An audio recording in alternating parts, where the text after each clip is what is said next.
વાત કરીએ ડભોઈ તાલુકાની તો ડભોઈ તાલુકાના સમશેરપુરા ગામે ઘાસચારો ભરેલી આઈસરમાં આગ લાગવાની ઘટના બની। જી હા, ડભોઈ તાલુકાના સમશેરપુરા ગામે ઘાસચારો ભરેલી આઈસરમાં આગ લાગવાનો બનાવ સામે આવ્યો છે।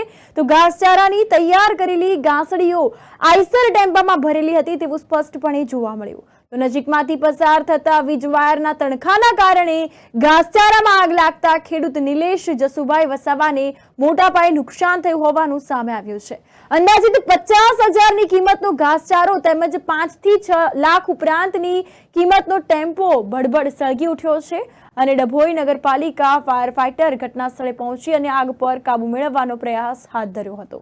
ડભોઈ તાલુકાના સમશેરપુરા ગામે પશુઓ માટેનો ઘાસચારો આઈસર ટેમ્પોમાં ઘાસડીઓ ભરીને બહાર નીકળતા દરમિયાન પસાર થતા વીજવાયરના તણખાના કારણે એકાએક આગ લાગતા આઈસર ટેમ્પો ભડભડ બળવા લાગ્યો હતો।